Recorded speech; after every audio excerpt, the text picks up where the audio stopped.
Aujourd'hui, je suis avec Anthony, un ami freelance. Si t'as pas vu les 2 derniers épisodes, je vais te les afficher en haut pour que tu puisses les voir. C'est une petite série de vidéos où on parle de liberté financière, géographique et temporelle, donc du fait de ne plus être salarié, quitter le salariat, devenir entrepreneur, gagner sa vie par ses propres moyens. Et aujourd'hui, on va parler de l'illusion de la sécurité dans le salariat. Alors c'est un truc qui est vachement important, c'est que la plupart des gens qui sont dans le salariat ont cette fausse impression d'être en sécurité, parce que tous les mois, t'as le salaire qui tombe sur ton compte bancaire, t'as finalement la sécurité si jamais tu perds ton taf, l'État qui donne de l'argent, chose qui n'est pas le cas quand tu es entrepreneur. Si aujourd'hui je perds mes clients et que je perds mes sources de revenus, en fait je n'ai plus d'argent. Donc les gens ont peur de ça, et du coup c'est souvent une raison pour ne pas se lancer. Et mine de rien, le Covid a un petit peu changé ça. Il y a eu cette pandémie-là où il y a beaucoup de gens qui ont perdu leur travail du jour au lendemain, qui ont vu à quel point leur situation a été précaire finalement, et qui se rendent compte que le salariat c'est plus une fausse sécurité. Et j'aimerais bien parler de ça avec toi, donc un peu avoir ton avis sur la question.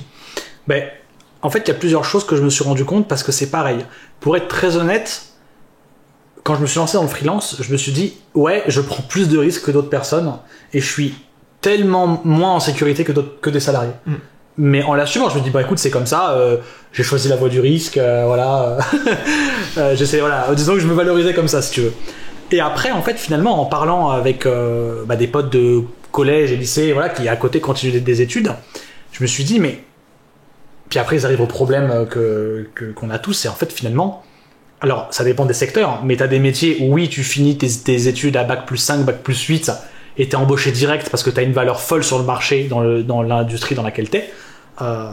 Mais d'autres qui font des masters, etc., et qui après me disent, en fait, je caricature un peu, mais moi j'ai fait bac+5 de je sais pas quoi, master en truc bidule, puis en fait finalement je suis manager à McDo parce que j'ai rien trouvé, tu vois. J'ai un bac+3, donc bachelor chef de projet, qui est censé être un titre assez prestigieux de ce que m'a dit mon école.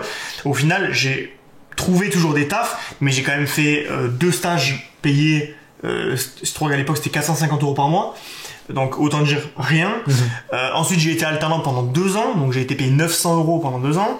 Je me suis endetté à hauteur de 15 000 € pour payer ces années d'études, que j'ai remboursé 4 ans après. C'est-à-dire que ma dernière expérience salariée, je remboursais encore mon crédit. D'accord. Donc c'est pour te dire à quel point en fait je me suis libéré financièrement quasiment le jour où j'ai plus de crédit à payer. Donc ça montre à quel point aussi, tu vois, il y a une genre d'hypocrisie, c'est que ouais, tu vas gagner plein d'argent quand on te dit que tu vas gagner plein d'argent avec tes études, mais c'est pas forcément le cas. Au final, tu te rends compte que... En fait, c'est ça. C'est pour moi, au final, le risque est le même. C'est qu'en fait, tu vas investir énormément de temps pour faire des études. Après, encore une fois, tout dépend du secteur dans lequel tu es, mais c'est comme pour être auto-entrepreneur, il y a plusieurs secteurs différents.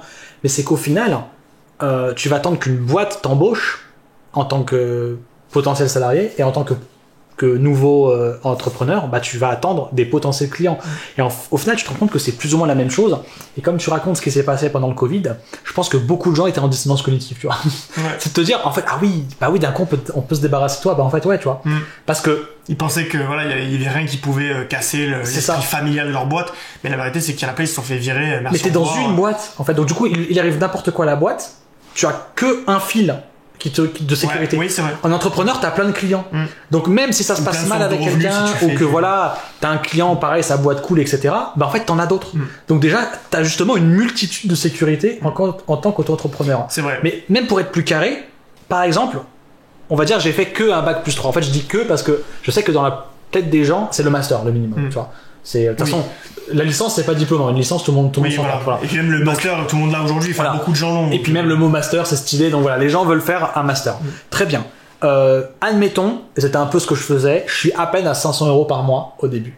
Donc je sors de l'école, j'ai 21 ans. À partir de 21 ans, je fais 500 € par mois. Pendant toi, tes 2 ans où tu finis ton master. Donc j'ai déjà ça d'avance sur toi. En expérience et en argent. Voilà, en expérience, en argent. Mais c'est quoi surtout en termes d'expérience, j'ai envie de te dire. Oui. Mais déjà, déjà financièrement, je pars avec de l'avance. Après, je sais pas c'est quoi la moyenne des gens, comme tu dis, qui finissent des masters et qui vont dans des boulots, en fait, qui n'est pas en accord avec leur diplôme. Mais en fait, je me suis rendu compte qu'il y en a énormément, en fait. Il y en a énormément parce que les écoles, en fait, c'est des entreprises. Pour la plupart. J'ai d'ailleurs été prof à une époque, donc je sais ce que c'est. C'est des entreprises qui, en fait, sont là pour faire du chiffre. Qui rentrent du chiffre. Donc, concrètement, elles vont te mentir sur les chiffres. Elles vont te dire, il y a plein de débouchés dans cette thématique.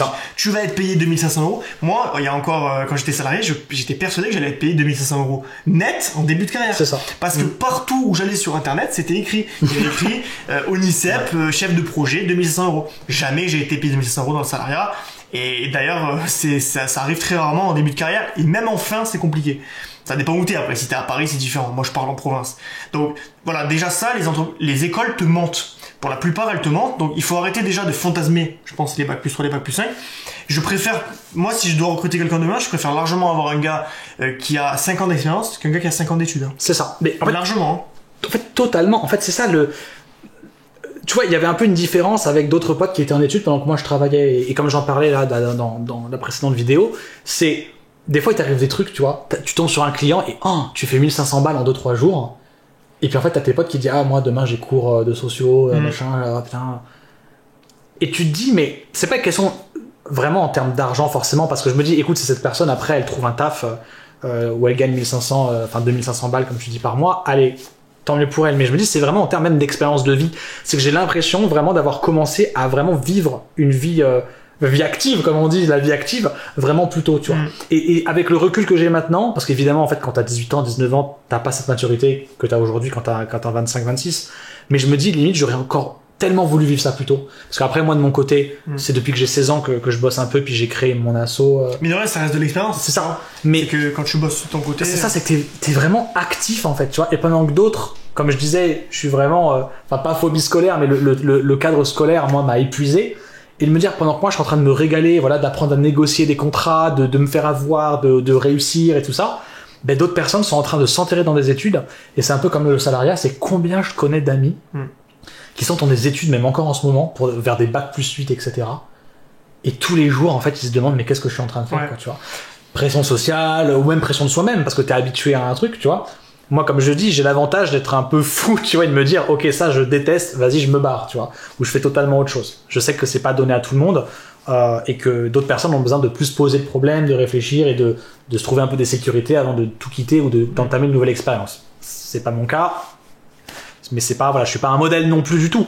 Mais je veux dire, c'est ça, c'est vraiment l'expérience. Et comme tu dis, c'est, par exemple, moi, dans mon métier, dans la réalisation, dans la captation vidéo, il existe des filières où tu vas faire des doctorats, des bacs plus 8 et tout. Mais je me dis, admettons, toi, t'as envie demain de faire tourner un film ou j'en sais rien. Tu préfères le gars qui a tourné pendant 5 ans et qui va te montrer des trucs, où c'est concret, ou quelqu'un qui va te monter un diplôme, qui va dire, regarde, là, il y a marqué doctorat de cinéma, tu vois. Non, mais en fait, voilà, le problème, c'est la voie royale. C'est la voie royale qu'on nous apprend depuis qu'on est petit. On nous apprend à faire des études, avoir le bac, continuer les études pour justement trouver un travail.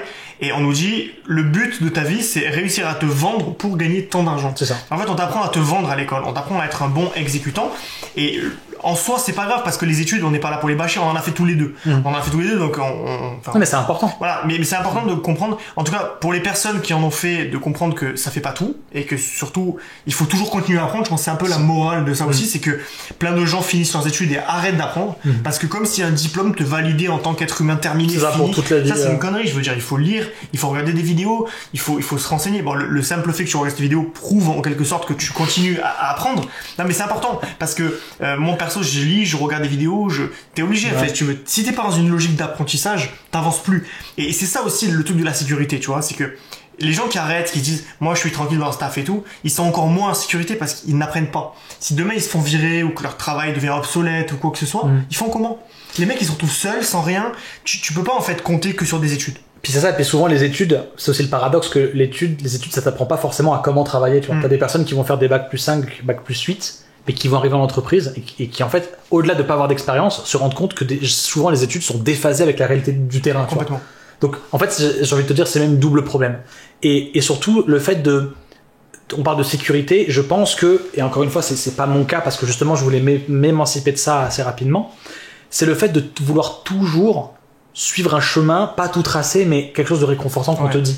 Dans le sens qu'évidemment, depuis la maternelle, t'entends que tu vas aller en primaire, et puis après au collège, et puis après tu vas passer le brevet pour aller au lycée, tu vas passer le bac, tu vas faire des études, tu vas avoir une licence, tu vas avoir un master, certains vont faire un doctorat, tu auras un travail, tu auras des promotions, tu vas avoir la retraite.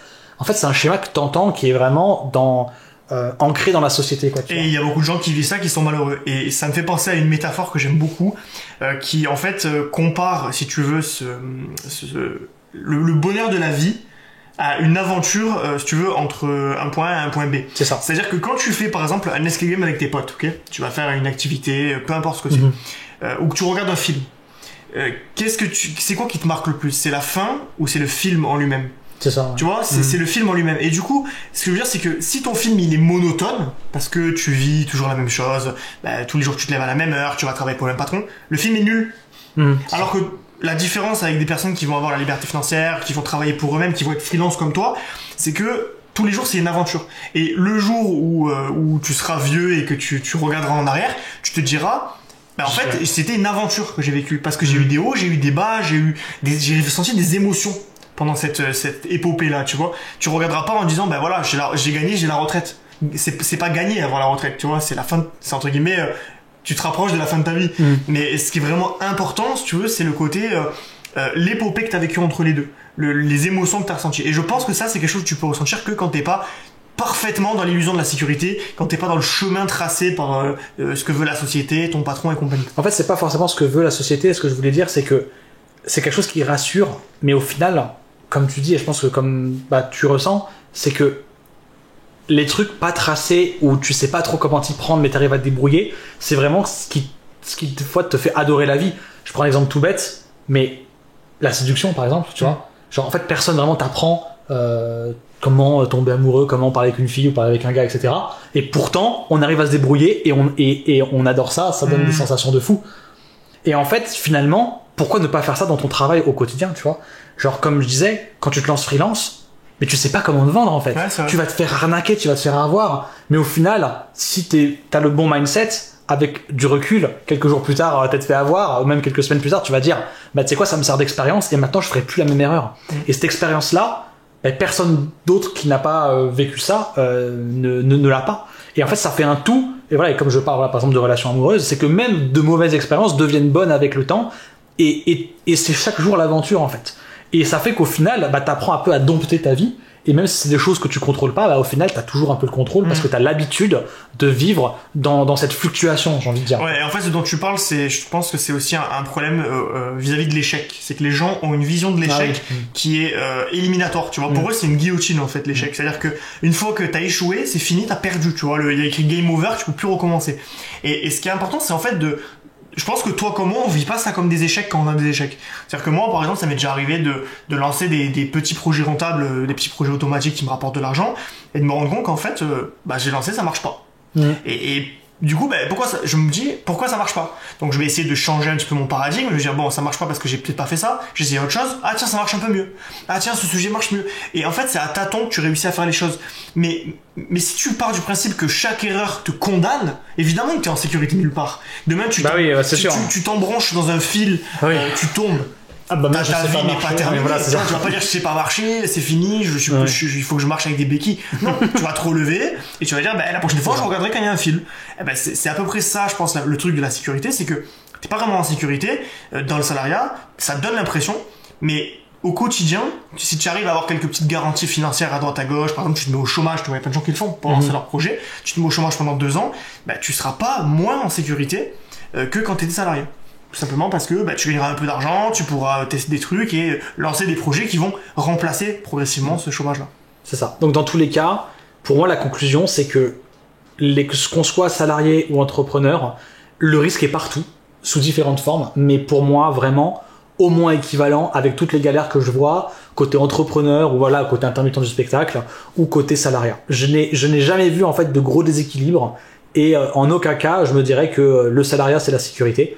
Je pense que encore une fois, il faut trouver sa voie, trouver ce qu'il te faut, vraiment, mais ne pas tomber dans la caricature qu'un truc est ultra risqué et impossible, et l'autre, justement, totalement garantisseur de succès. Voilà, exactement. Pour conclure, je dirais aussi que chaque truc a ses avantages et ses inconvénients. Je parle beaucoup en mal du salariat parce que c'est un modèle que je n'aime pas, mais je ne le condamne pas pour autant. Si demain j'étais en grosse précarité financière, je sais pas, mon projet ne marche plus ou quoi, évidemment que je reprendrai une activité salariée alimentaire.